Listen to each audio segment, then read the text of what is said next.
India European union സ്വതന്ത്ര വ്യാപാര കരാർ പ്രഖ്യാപിച്ചു. പ്രതിരോധ സുരക്ഷാ കരാറും ഒപ്പുവെച്ചു. ചരിത്ര മുഹൂർത്തമെന്ന് യൂറോപ്യൻ യൂണിയൻ. വിഷ്ണു തലവൂർ ചേരുകയാണ്. വിഷ്ണു, യൂറോപ്യൻ യൂണിയൻ ഇന്ത്യ കരാർ സംബന്ധിച്ച് വിശദാംശങ്ങൾ എന്തൊക്കെയാണ്?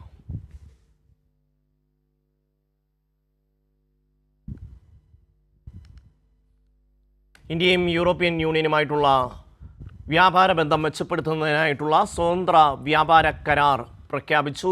ഇന്ത്യയിലെ 140 കോടി ജനങ്ങളെ സംബന്ധിച്ച് ഏറ്റവും സുപ്രധാനമായ കരാർ എന്നാണ് പ്രധാനമന്ത്രി നരേന്ദ്രമോദി ഈ കരാറിനെ വിശേഷിപ്പിച്ചത്. വിവിധ ഉൽപ്പന്നങ്ങളുടെ വിലക്കുറവിനും ഈ കരാർ കാരണമാകും എന്നുള്ളതാണ് ഇതിലെ ഏറ്റവും പ്രധാനപ്പെട്ട ഒരു കാര്യം. പ്രതിരോധ സുരക്ഷാ കരാറും ഒപ്പുവെച്ചിരിക്കുന്നു. ചരിത്ര മുഹൂർത്തമെന്ന് യൂറോപ്യൻ യൂണിയൻ തന്നെ ഈ കരാറിനെ വിശേഷിപ്പിക്കുന്ന സാഹചര്യമാണ്. അമേരിക്ക ഇന്ത്യക്കെതിരെയുള്ള തീരുവയടക്കം നിരന്തരം വർദ്ധിപ്പിക്കുന്ന സാഹചര്യത്തിൽ മറ്റ് രാജ്യങ്ങളുമായി യൂറോപ്യൻ യൂണിയൻ അടക്കമുള്ള രാഷ്ട്രങ്ങളുമായിട്ടുള്ള ഇന്ത്യ ബന്ധം മെച്ചപ്പെടുത്തുന്നതിൻ്റെ ഭാഗമായിട്ടാണ് കരാർ. വിഷ്ണു തലവൂർ ചേരുകയാണ്. വിഷ്ണു, എന്തൊക്കെയാണ് കരാറിൻ്റെ വിശദാംശങ്ങൾ?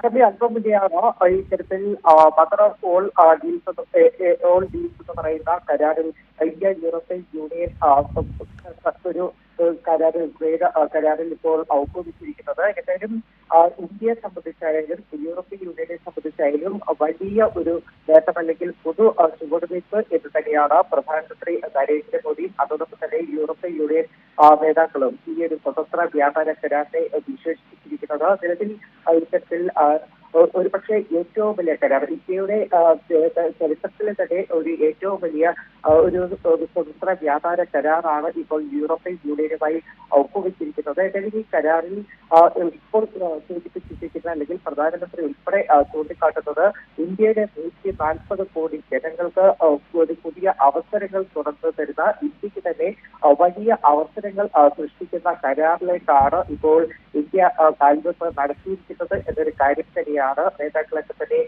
ചൂണ്ടിക്കാട്ടുകയും ചെയ്യുന്നത്. നിലവിൽ ഇത്തരമൊരു കരാർ പ്രാബല്യത്തിൽ വരുന്നതോടുകൂടി യൂറോപ്യൻ യൂണിയനുകളിൽ നിന്ന് ഇന്ത്യയിലേക്ക് ഇറക്കുമതി ചെയ്യുന്ന നിരവധി ഉൽപ്പന്നങ്ങളുടെ നികുതിയിൽ വലിയ കുറവായിരിക്കും ഉണ്ടാവുക. പ്രത്യേകിച്ച് യൂറോപ്യൻ കാറുകളുടെയൊക്കെ തന്നെ വില കുത്തനെ കുറയുന്ന ഒരു സാഹചര്യത്തിലേക്കായിരിക്കും എത്തുക.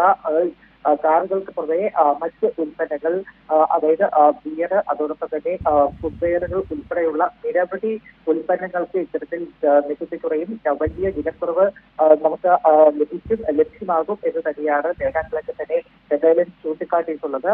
അല്പം മുന്നെയാണ് ഇത്തരത്തിൽ ഇന്ത്യ യൂറോപ്യൻ യൂണിയൻ സംയുക്തമായിട്ടുള്ള ഒരു പ്രസ്താവന കൂടി ഈ വിഷയത്തിൽ ട്രേഡ് എഗ്രിമെന്റിന് പിന്നാലെ നൽകിയിരുന്നു. കഴിഞ്ഞ 3 ദിവസമായി യൂറോപ്യൻ യൂണിയൻ നേതാക്കൾ ഇന്ത്യയിൽ തുടർന്നുണ്ടായിരുന്നു. വലിയ തോതിലുള്ള ചർച്ചകളൊക്കെ തന്നെ ഒപ്പുവെച്ചിരുന്നു. ഇത്തരത്തിൽ ഈ ഒരു സ്വതന്ത്ര വ്യാപാര കരാറിന് പുറമെ ഒരു പ്രതിരോധ മേഖലയിലും യൂറോപ്യൻ യൂണിയനുമായിട്ട് കരാർ ഒപ്പുവെച്ചിട്ടുണ്ട്. അത് പ്രതിരോധ മന്ത്രി രാജ്നാഥ് സിംഗാണ് അത്തരമൊരു കരാർ ഒപ്പുവെക്കുന്ന സാഹചര്യം ഉണ്ടായത്. ഏതായാലും വലിയ തോതിൽ ഇന്ത്യക്കും യൂറോപ്യൻ യൂണിയനും ഗുണം ചെയ്യും എന്ന് തന്നെയാണ് യൂറോപ്യൻ യൂണിയൻ നേതാക്കളും ചൂണ്ടിക്കാട്ടുന്നത്. ഏകദേശം 2 മില്യൺ ജനങ്ങളെ ബന്ധിപ്പിക്കുന്ന കരാറാണ് ഇപ്പോൾ ഇന്ത്യയും യൂറോപ്യൻ യൂണിയൻ തമ്മിൽ ഒപ്പുവെച്ചത് എന്നതാണ് യൂറോപ്യൻ യൂണിയൻ നേതാക്കൾ ചൂണ്ടിക്കാട്ടിയിട്ടുള്ളത്. അതോടൊപ്പം തന്നെ ഇത്തരത്തിൽ റഷ്യയിൽ നിന്നുള്ള എണ്ണ ഇന്ത്യയിൽ സംസ്കരിച്ച് അത് യൂറോപ്യൻ യൂണിയൻ രാജ്യങ്ങൾക്കൊക്കെ തന്നെ ലഭ്യമാക്കുന്ന